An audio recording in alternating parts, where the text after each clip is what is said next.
அறத்துப்பால். மனிதா, எப்படி எழுத்துக்களுக்கு எல்லாம் அ என்ற அகரம் அடிப்படையாக இருக்கிறதோ அதுபோல நீ வாழும் உலகத்திற்கு அந்த ஆதியான முதல் பகவான் இருக்கிறார். அவரே உன் படைப்பிற்கு காரணம். இதுவே உன் அறம், இதுவே உன் தர்மம். மனிதா, தூய அறிவு வடிவாக இருக்கும் அந்த இறைவனுடைய திருவடிகளை தொழாமல் நீ இருந்தால் நீ கற்ற கல்வியினால் உனக்கு என்ன பயன் கிடைக்கப் போகிறது? ஆதிபகவானின் திருவடியை பிடித்துக்கொள். இதுவே உன் அறம், இதுவே உன் தர்மம்.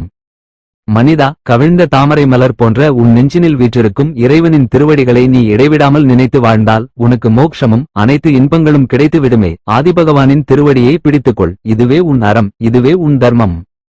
மனிதா, உலகையும் உன்னையும் படைத்த இறைவனுக்கு வெறுப்பு இல்லை. அந்த இறைவனின் திருவடிகளை நீ எப்பொழுதும் நினைத்து கொண்டிருந்தால் எப்போதும் எவ்விடத்திலும் உனக்கு துன்பம் இல்லை. இது நிச்சயம். ஆதிபகவானின் திருவடியை பிடித்துக்கொள். இதுவே உன் அறம், இதுவே உன் தர்மம்.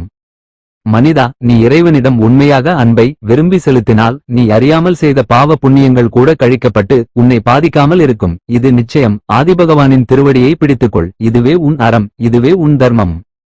மனிதா, தோல், வாய், கண், மூக்கு, செவி இந்த ஐந்தின் மூலம் ஏற்படும் உணர்வுகளை நீ அடக்கி இறைவன் எதிர்பார்க்கும் தூய்மையான ஒழுக்க நெறியில் நீ நின்றால் உனக்கு நிலையான நல்வாழ்வு கிடைக்குமே. ஆதிபகவானின் திருவடியை பிடித்துக்கொள். இதுவே உன் அறம், இதுவே உன் தர்மம். மனிதா, அறிவு, ஆற்றல், குணம் இந்த மூன்றிலும் ஒப்பில்லாத இறைவனின் பாதங்களை நீ இடைவிடாது சிந்தித்தால் நீ மனக்கவலை சிறிதும் இன்றி வாழலாம். இறைவனின் திருவடியை நினைக்காமல் வாழ்ந்தால் உன் மனக்கவலை கூட உன்னை விட்டு எளிதில் நீங்காதே. ஆதிபகவானின் திருவடியை பிடித்துக்கொள். இதுவே உன் அறம், இதுவே உன் தர்மம்.